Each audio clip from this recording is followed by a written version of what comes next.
Mon corps est à contresens de circulation. Oui, réponse A. Non, réponse B. Cette trajectoire est adaptée. Oui, réponse C. Non, réponse D.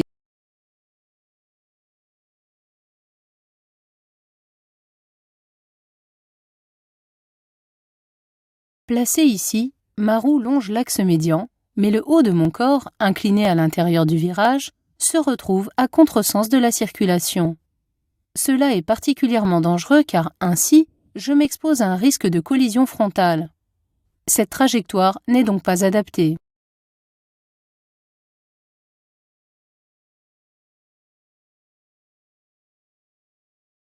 Ces balises indiquent un virage dangereux.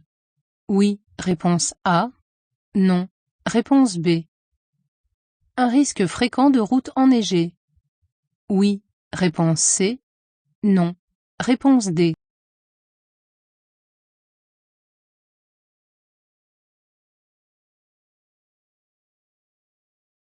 Les balises de virage dangereux sont blanches et cerclées d'une bande rétro-réfléchissante grise.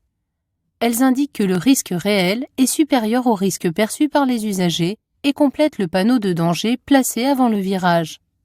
Sur les itinéraires souvent enneigés l'hiver, elles sont complétées d'un sommet rouge afin d'être toujours perçues, même en cas de neige sur les bas-côtés.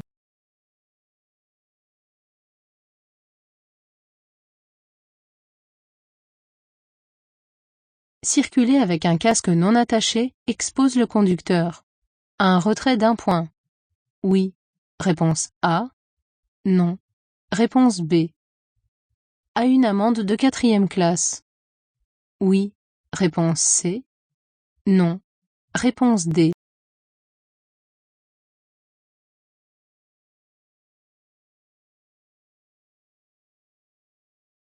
Le port du casque réduit les blessures à la tête, voire les élimine totalement dans certains cas. Mais s'il n'est pas attaché et que la jugulaire est mal réglée, le casque sera arraché lors d'une chute, même à faible allure.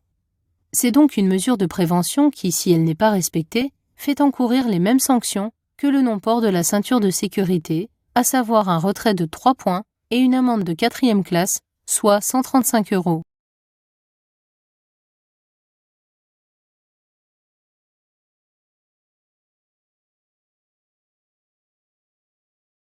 Derrière ce véhicule, je maintiens un intervalle de sécurité au moins égal à 2 secondes. Réponse A. Ma distance d'arrêt. Réponse B. En me déportant à gauche, je réduis cet intervalle. Oui. Réponse C. Non. Réponse D.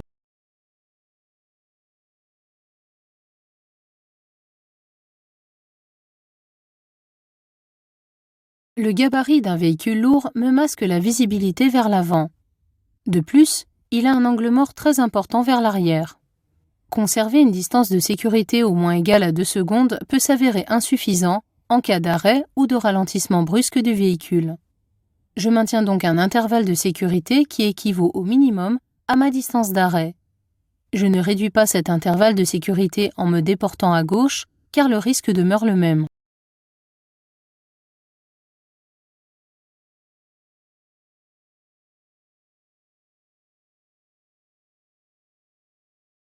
Sans sur-risque d'accident, il est nécessaire de maintenir en l'état les lieux d'un accident. Corporel. Réponse A. Matériel. Réponse B.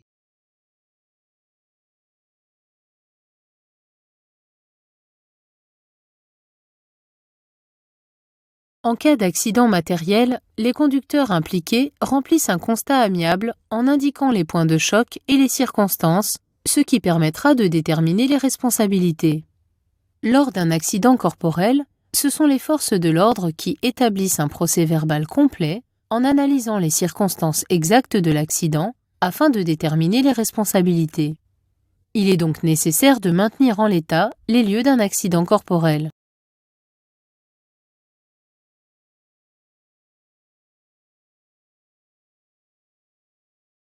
Le freinage influe sur la stabilité de la moto.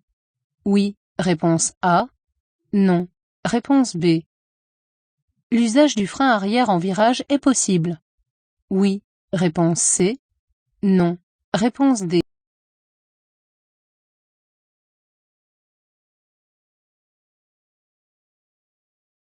Le freinage, en transférant les masses vers l'avant, comprime la fourche et tend à relever la moto. Il influe donc sur la stabilité de la moto. On peut toutefois ralentir en virage, notamment grâce au frein arrière, mais à la condition de ne l'utiliser que très progressivement.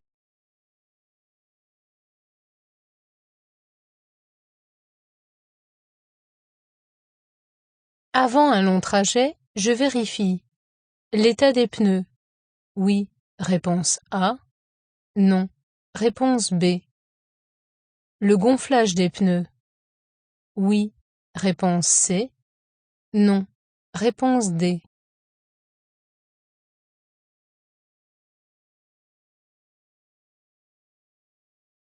Les pneus assurent l'adhérence au sol en transmettant la direction, l'accélération et le freinage.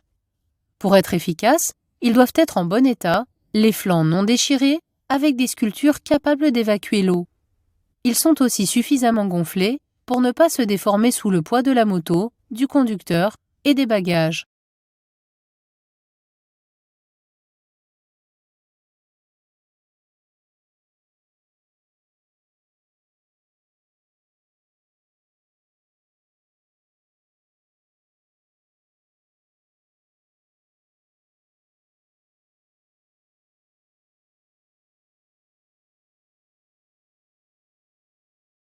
Je sors porte de la Muette. J'ai la priorité de passage. Oui. Réponse A. Non. Réponse B. Je change de voie sans contrôle complémentaire. Oui. Réponse C. Non. Réponse D.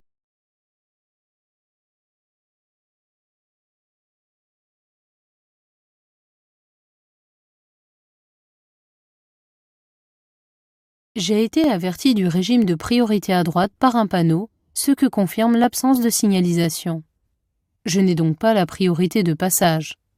Je contrôle en vision directe avant de changer de voie, car un usager peut se trouver dans mon angle mort droit.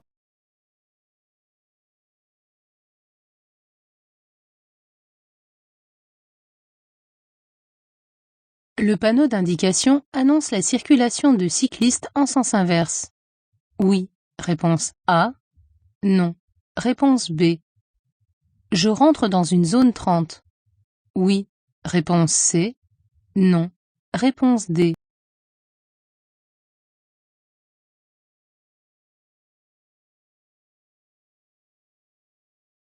Le panneau d'indication est carré. Il précise que des cyclistes peuvent circuler en sens inverse dans cette rue. Le panneau de danger m'indique le prochain passage piéton. La vitesse est limitée à 30 km/h à l'entrée de cette rue, mais n'indique pas une zone de plusieurs rues limitée à 30 km/h qui serait, elle, signalée par un panneau rectangulaire.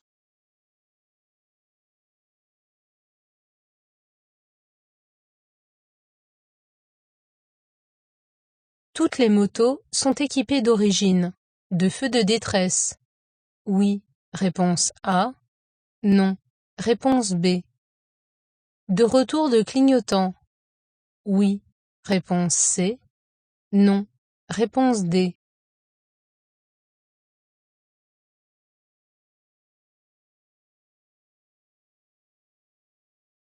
Même si les motos ne sont pas toutes équipées d'un dispositif de feu de détresse, cela reste un accessoire de sécurité important à prendre en compte dans le choix de sa moto. Certaines motos possèdent un temporisateur de clignotant qui permet leur arrêt au bout d'un certain temps. Toutefois, cette option est à surveiller car s'il est dangereux d'oublier de retirer son clignotant à l'approche d'une intersection, il est tout aussi dangereux que les clignotants s'éteignent lors d'un arrêt en circulation pour tourner à gauche. La bonne communication avec les autres usagers est indispensable pour la sécurité de tous. Ces options sont donc importantes.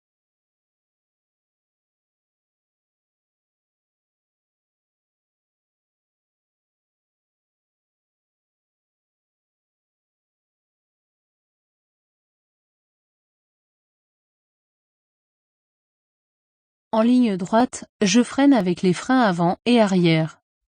Oui. Réponse A. Non. Réponse B. S'il est nécessaire de freiner en virage, j'utilise le frein. Avant. Réponse C. Arrière. Réponse D.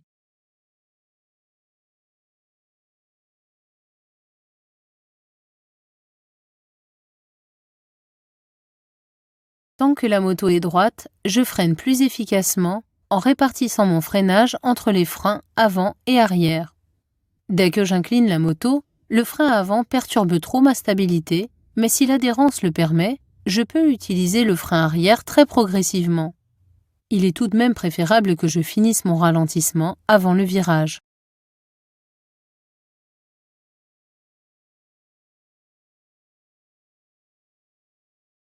La détection des indices utiles à la conduite s'améliore avec l'expérience. Oui. Réponse A. Non. Réponse B. La moyenne du kilométrage annuel d'un motard est d'environ 4000 km. Réponse C. 13 000 km. Réponse D.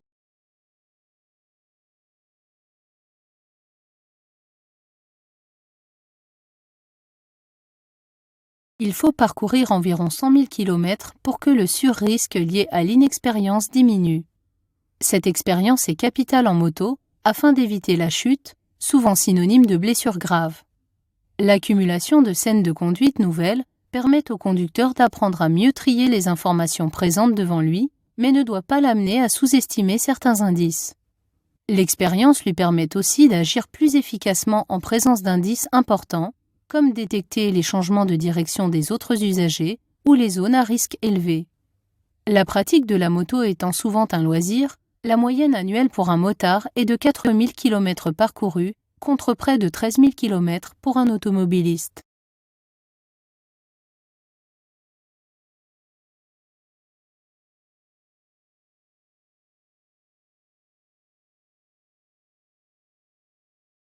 Enlever les charges inutiles sur une moto diminue son usure. Oui. Réponse A. Non. Réponse B. Réduit sa consommation de carburant. Oui. Réponse C. Non. Réponse D.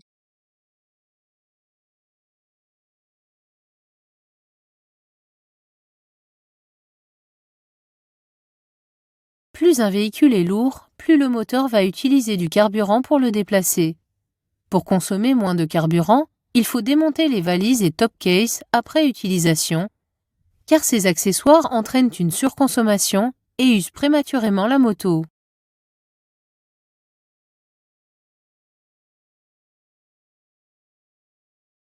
L'absorption d'alcool réduit la perception des couleurs. Oui. Réponse A. Non. Réponse B. Le dépistage d'alcoolémie est obligatoire en cas de non-respect d'une priorité de passage. Oui. Réponse C. Non. Réponse D.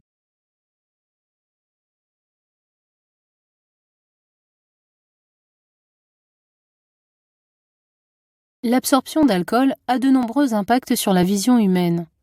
Le champ visuel se réduit, la sensibilité à l'éblouissement augmente, l'acuité visuelle baisse et la perception de la couleur rouge diminue.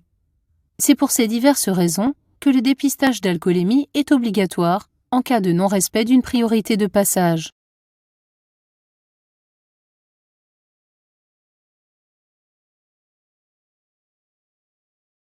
J'arrive sur un virage à droite à 150 mètres. Oui. Réponse A. Non. Réponse B. Les virages se succèdent sur plus de 5 km. Oui. Réponse C. Non. Réponse D.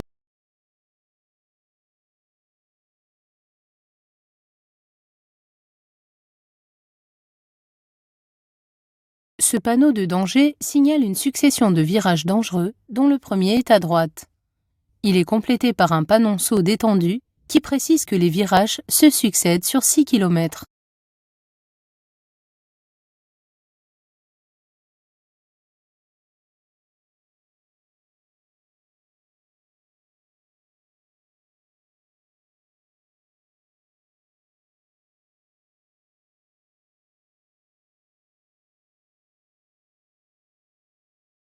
Je vois l'automobile. Oui, réponse A. Non, réponse B. Je suis actuellement invisible pour l'automobiliste. Oui, réponse C. Non, réponse D.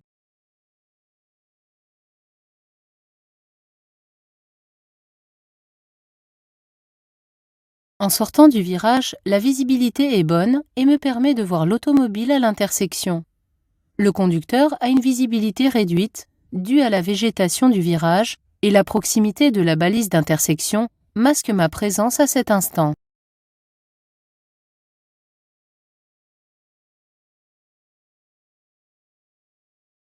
Les forces de l'ordre sanctionnent l'absence d'homologation. Des gants? Oui. Réponse A. Non. Réponse B. Du casque? Oui. Réponse C. Non. Réponse D.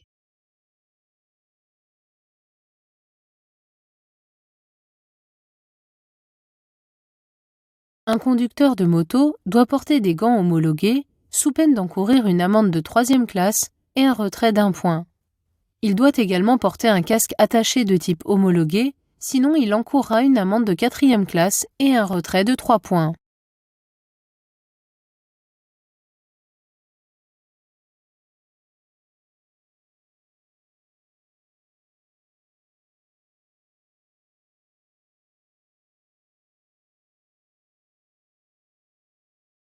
L'indice essentiel étant A.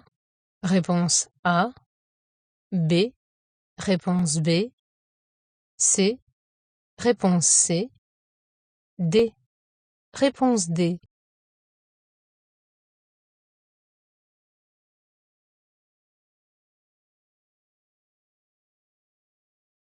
Le piéton en A vient de traverser, mais il ne se dirige pas vers moi.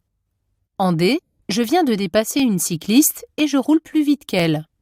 En C, même si le feu est vert, je surveille son éventuel passage au jaune. Il y a toutefois un danger potentiel plus important. En effet, l'usager en B, à côté de son vélo, pourrait suivre les piétons qui viennent de traverser sans avoir correctement évalué ma vitesse d'approche. L'indice essentiel est donc en B.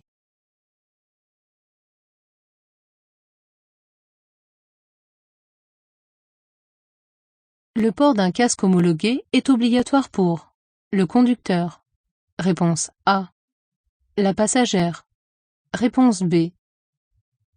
Seul le conducteur doit porter des gants homologués. Oui. Réponse C.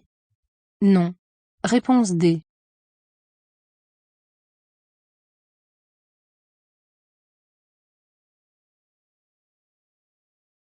Le port d'un casque homologué, ajusté et attaché, est obligatoire pour l'ensemble de l'équipage.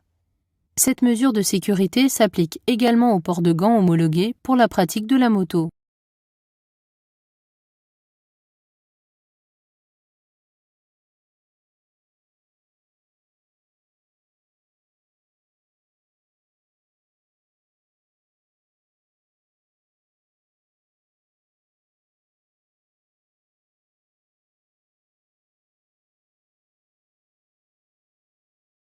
De nuit, les indices sont reconnus moins vite. Oui. Réponse A. Non. Réponse B. L'absorption d'alcool réduit la vision périphérique. Oui. Réponse C. Non. Réponse D.